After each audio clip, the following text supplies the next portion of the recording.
प्यारे बच्चों, स्वागत है आपका हमारे इस वीडियो क्लास में, जिसमें आज हम देखेंगे क्लास 9th की मैथ लेसन 1 संख्या पद्धति एक्सरसाइज 1.2 प्रश्नावली 1.2 का क्वेश्चन नंबर फर्स्ट। आइए देखते हैं क्वेश्चन नंबर फर्स्ट। देख क्या कह रहा है। नीचे दिए गए कथन सत्य हैं या असत्य, कारण के साथ अपने उत्तर दीजिए। ये जो नीचे कथन दिया गया है, एक कथन, दो कथन और ये तीसरा कथन है। ये कथन जो दिए गए हैं ये सत्य हैं या असत्य, आपको कारण के साथ उत्तर देना है। ठीक है, चलिए देखते हैं। कह रहा है प्रत्येक अपरिमेय संख्या एक वास्तविक संख्या होती है। अब बोल रहा है प्रत्येक अपरिमेय संख्या एक वास्तविक संख्या होती है। देखिए आपको समझाते हैं। जो वास्तविक संख्याएं होती हैं वो दो प्रकार की होती हैं। पहला होता है परिमेय, दूसरा होता है अपरिमेय। ठीक, वास्तविक संख्याएं दो प्रकार की होती हैं, पहला परिमेय, दूसरा अपरिमेय। अब इसमें कह रहा है कि प्रत्येक अपरिमेय संख्या वास्तविक संख्या होती है।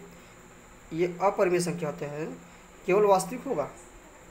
अब सोचिए कि जो ये प्रत्येक अपरिमेय संख्या जो होगा वास्तविक होगा, बिल्कुल होगा।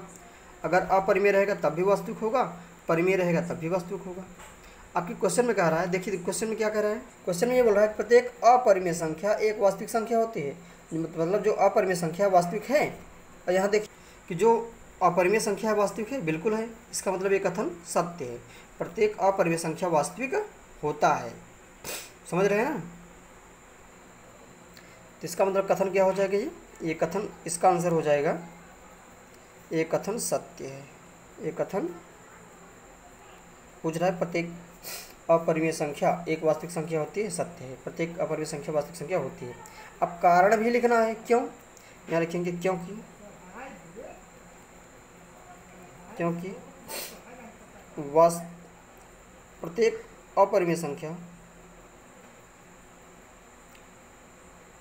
यहाँ लिख दो वास्तविक संख्याएं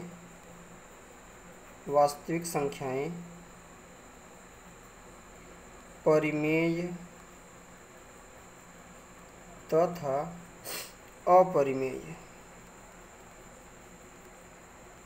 अपरिमेय से मिलकर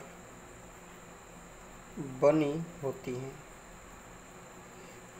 ये आपका कारण हो जाए। जो वास्तविक संख्या होता है परिमेय या अपरिमेय दोनों से मिलकर बनता है। इसका मतलब जो अपरिमेय संख्या होगा वास्तविक होगा, जो अपरिमेय संख्या होगा वास्तविक होगा। ये इसका मतलब ये कथन सत्य। ठीक है, आइए दूसरा देखते हैं।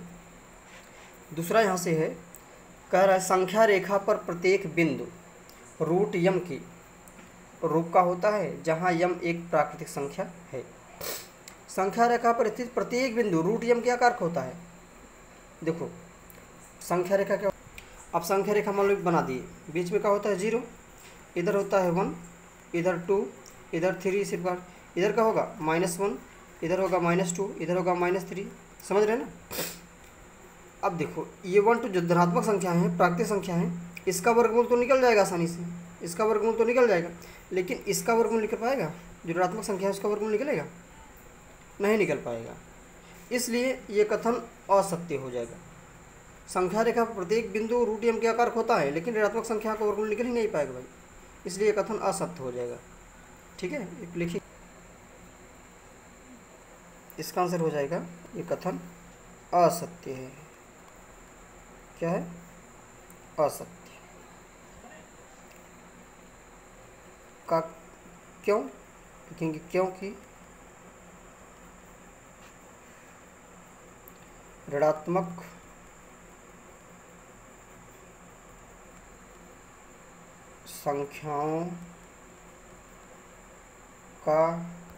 संख्याओं का वर्गमूल नहीं प्राप्त किया जा सकता। ठीक है, जो ऋणात्मक संख्याएं हैं उसका वर्गमूल आप नहीं प्राप्त कर सकते हैं, नहीं निकाल सकते हैं, ठीक है। जैसे मान लीजिए -4 है, इसका वर्गमूल कैसे निकालेंगे बताइए। 4 का वर्गमूल तो 2 हो जाएगा, माइनस, अब माइनस तो बच गया ना, तो माइनस को ऊपर लिखेंगे, मतलब पूर्ण वर्ग निकल ही नहीं पाया, तो ये क्या होगा, कथन असत्य हो जाएगा। आगे देखिए तीसरा वाला, प्रत्येक वास्तविक संख्या एक अपरिमेय संख्या होती है। प्रत्येक वास्तविक संख्या एक अपरिमेय संख्या होती है। यहाँ आप देखिए, अभी हम बताए थे कि वास्तविक संख्या परिमेय अपरिमेय दोनों होता है। अब यहाँ पे बोल रहा है कि प्रत्येक वास्तविक संख्या अपरिमेय होता है। अब जो प्रत्येक हर एक के लिए बोल रहा है, हर एक संख्या वास्तविक जो होगा वो केवल अपरिमेय होगा, ये तो असत्य है भाई। अगर वास्तविक हो तो परिमेय परिमेय दोनों हो सकता है ना, कुछ ये होगा कुछ ये होगा। जो p बटा क्यू के रूप में होगा तो ये हो जाएगा, जो p बटा क्यू के रूप में नहीं होगा तो ये हो जाएगा। तो हम क्या लिखेंगे, ये कथन असत्य है। ये कथन क्या हो जाएगा, इसका आंसर क्या हो जाएगा, असत्य। यह कथन असत्य है। क्यों क्यों लिखेंगे, क्योंकि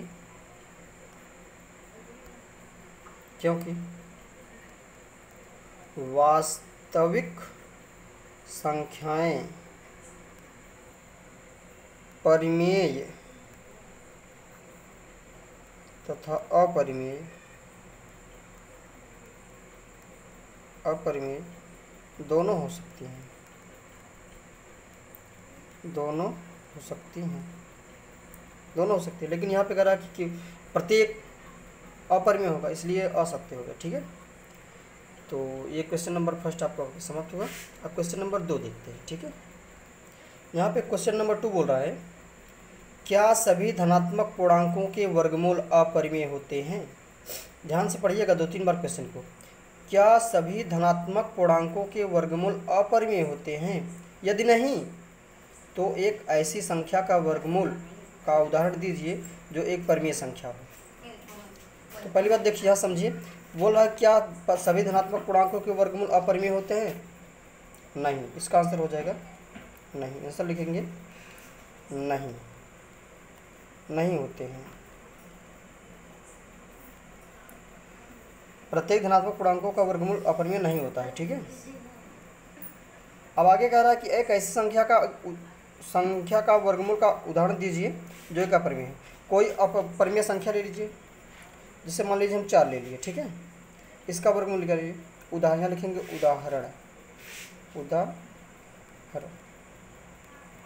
4 ले लिए, उदाहरण क्या लीजिए 4।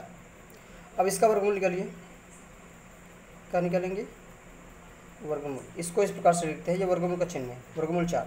इसका वर्गमूल निकालेंगे तो 4 का गुणनखंड करेंगे, 2 गुणित 2 होगा, ठीक है। इसका जोड़ा बना तो ये बाहर आ जाएगा, क्या आ जाएगा, बाहर आ जाएगा।